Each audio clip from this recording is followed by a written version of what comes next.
प्रिय दर्शकों नमस्कार। हाजिर हूँ उन लड़के और लड़कियों के लिए एक खास उपाय लेकर के जिनकी शादी में लगातार विलंब हो रहा है, लगातार अड़चनें आ रही हैं, लगातार डिले चल रहा है, बातें चलती हैं लेकिन कोई भी बात सिरे नहीं चढ़ती, रिश्ते आते हैं, कोई भी रिश्ता शादी में कन्वर्ट नहीं हो पाता है, देखा दिखाई भी हो जाती है लेकिन एंड में जाकर के बात बिगड़ जाती है। हमारी पसंद का रिश्ता हमें मिल नहीं पा रहा है। रिश्ते तो बहुत आते हैं लेकिन वो हमारी पसंद का नहीं होता, या फिर रिश्ते आना बंद हो गए हैं। आपकी उम्र 25 साल की हो गई है, 28 साल की हो गई है, आप 30 के हो गए हैं, आप 35 के भी हो गए हैं, तो भी घबराने की आवश्यकता नहीं है। ये उपाय जो मैं आपको बताने वाला हूं, यदि ये उपाय आपने कर दिया तो आपके विवाह में चाहे कितनी भी बड़ी अड़चन क्यों ना हो, वो दूर हो जाएगी। क्योंकि ये उपाय जो मैं आपको बताने वाला हूं, ये उपाय आपने अमावस्या के दिन करना है। तो इस अवसर पर ये जो शुभ मुहूर्त बन रहा है, इस शुभ मुहूर्त में यदि आप अपने पितरों को प्रसन्न कर लेते हैं तो फिर आप जो अपने पितरों से जो मिलने वाला शुभ आशीर्वाद है उसके पात्र बन जाते हैं और आपके पितर आपको शुभ आशीर्वाद प्रदान करते हैं। और आपके जो बिगड़े हुए काम हैं विवाह को लेकर के, या फिर कोई और भी बिगड़ा हुआ काम हो सकता है, आपका कोई भी काम बंधा हुआ हो सकता है, या फिर किसी भी काम में लगातार डिले हो सकती है, आप किसी भी समस्या से परेशान हो सकते हैं, खास करके विवाह न होने की समस्या से। तो ये जो समस्याएं हैं ये सारी दूर हो जाएंगी।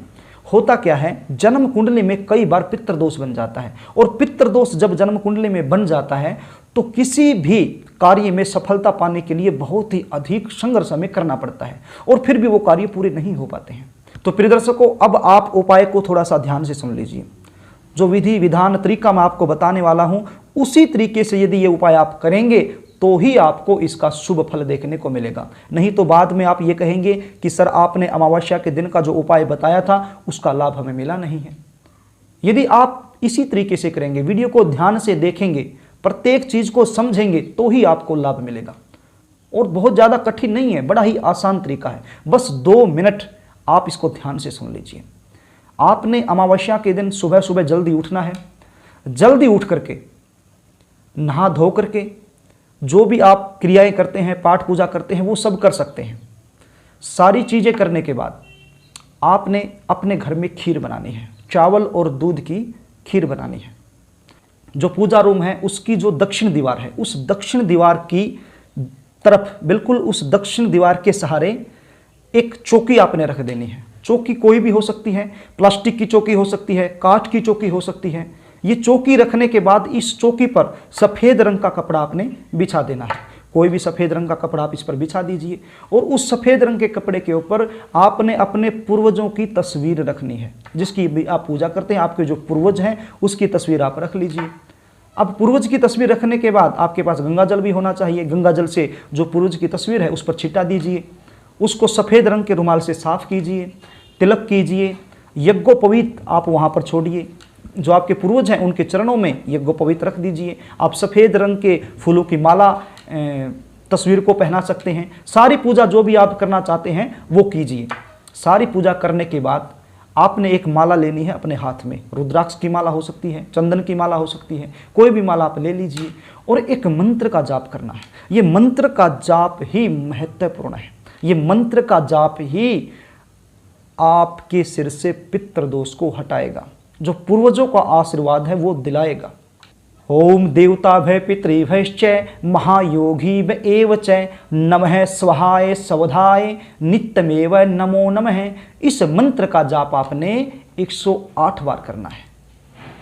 108 बार इस मंत्र का जाप करने के बाद ये जो गाय के गोबर का उबला आप लेकर के आए हैं, इसको जला करके इस प्रकार से जला लीजिए, इसमें से धुआं उठना बंद हो जाए, बिल्कुल ये अंगार के रूप में हो जाए। और इस अंगार पर ये जो खीर आपने बनाई है, इस खीर की 2 चम्मच रख दीजिए और अपने पितरों को भोग दीजिए। और मन में ध्यान करना कि हे पितृदेव महाराज, हे मेरे कुल के पितरों, जितने भी आप पितृदेव हैं सभी को मैं भोग प्रदान कर रही हूँ, आप इसे ग्रहण करें, आप हमें शुभ आशीर्वाद प्रदान करें। ऐसा ध्यान अपने मन में करते हुए अपनी जो मनोकामना है उसका चिंतन करना है। आपके बेटे की शादी नहीं हो रही है, आपकी बेटी की शादी नहीं हो रही है, या फिर आप खुद कर रहे हैं, आपकी खुद की शादी नहीं हो रही है, वो शादी हो जाएगी। जो विघ्न है वो हट जाएंगे। आपके जो बनते बनते काम बिगड़ जाते हैं वो बनना शुरू हो जाएंगे। आपके पितृदेव आप पर प्रसन्न हो जाएंगे, आपको शुभ आशीर्वाद प्रदान करेंगे। और जब पितरों का शुभ आशीर्वाद आप पर हो जाएगा तो फिर कोई भी कार्य आपका नहीं रुकेगा, सारे कार्य सिद्ध होते जाएंगे। ये सुनहरा मौका आपके लिए, इसको किसी भी कीमत पर गंवाना नहीं है। ये उपाय जरूर करना है और अपने पितरों का आशीर्वाद जरूर प्राप्त करना है। तो प्रिय दर्शकों, बड़ा ही आसान उपाय मैंने आपको बताया। यदि ये उपाय आपने कर दिया तो आपके सिर से जो पितृ दोष है वो हटने के पूरे चांस बन जाते हैं। तो प्रिय दर्शकों, आशा करता हूं कि आपको समझ में आ गया होगा।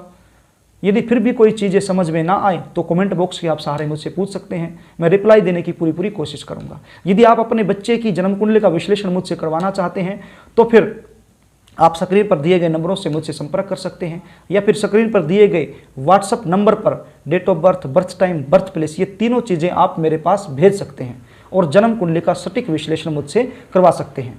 तो प्रिय दर्शकों, यदि वीडियो अच्छी लगे तो वीडियो को लाइक करें, शेयर करें, कमेंट करें। कल फिर मिलेंगे, तब तक के लिए नमस्कार।